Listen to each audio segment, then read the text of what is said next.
स्वाभिमान राखण्याचं काम सचिन उबाळे करतात आणि निश्चितपणे ज्यावेळेस स्वाभिमानी माणूस नेतृत्व करत असतो त्यावेळेस कोणत्याही आंदोलनाला येत नाही। या आंदोलनामध्ये बरेच जण म्हणतात काय झालं, या आंदोलनामध्ये प्रोसेस चालू झाली।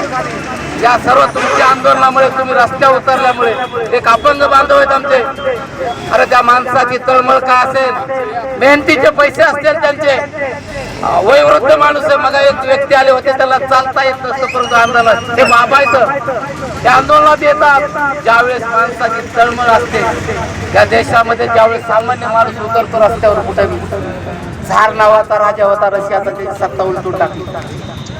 तो झार असेच आपल्यासारखे लोक गेले म्हणले आम्हाला खायला मिळत नाही, तो मला बियर प्या। रस्त्यावरची सत्ता माणसाने रस्त्यावरची सत्ता झार मध्ये उतरली। रशियामध्ये क्रांती झाली, चीन मध्ये सामान्य माणसाने क्रांती केली। तुमच्या ठेवीदाराच्या जीवावर जे काही प्रस्थापित असतील, जे बँक असेल त्यांना हादरण्याचं काम चालू झालं। जेल मध्ये जाऊन बसलेलं, कुठे बसलेलं सर्व एक बँक। एक घटना सांगतो तुम्हाला, एक स्टोरी सांगतो, अत्यंत थोडक्यात बोलणार आहे। सिकंदर नावाचा राजा होता, नाव ऐकला सर? त्या सिकंदरने जग जिंकलं, जग जिंकल्यानंतर तो त्या देशामध्ये गेला। त्याच्या देशामध्ये गेल्याच्या नंतर सिकंदराचं मोठं मिरवणूक काढण्यात आली।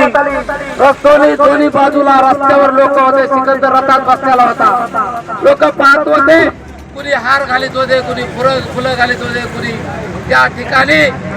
त्या ठिकाणी कुणी तोफ वाजत होते। त्यावेळेस रस्त्याच्या कडेला एक माणूस झोपलेला होता, तो सामान्य माणूस होता, तुमच्या आमच्यासारखा सामान्य माणूस। सिकंदरने बघितलं हा सामान्य माणूस त्या ठिकाणी झोपलेला आहे। सिकंदर होता तो खाली उतरला, सिकंदर त्या माणसापाशी गेला आणि त्या माणसाला सिकंदर म्हणला, अरे बाबा का झोपला, तुला माहित नाही का म्हणले। हे कुणाची मिरवणूक आहे? तो म्हणला मला माहित नाही।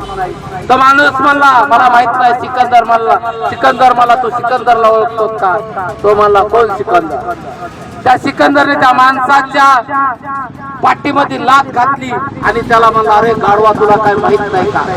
म्हणजे सामान्य तो माणूस काय म्हणला, मला सिकंदर माहित नाही पण मला लाथ मारणारा गाढव माहित। तुम्ही आम्हाला फसवणारा जो गाढव आहे, या देशातला जो काही प्रशासन असेल, या देशातला जो काही पुढारी असेल, राज्यकर्ता असेल, त्यांनी तुम्हाला आम्हाला सामान्य माणसाला फसवलं आहे। तुमच्या आमच्या दृष्टीने गाढव जर कोण असेल, या देशातला जो लोकप्रतिनिधी, या देशातला जो काही प्रशासन अधिकारी आहे तो गाढव आहे आणि त्या गाढवाला नीट करण्याचं काम सचिन उबाळेच्या नेतृत्वाखाली तुम्ही आम्ही करत आहोत। मित्र सचिन उबाळे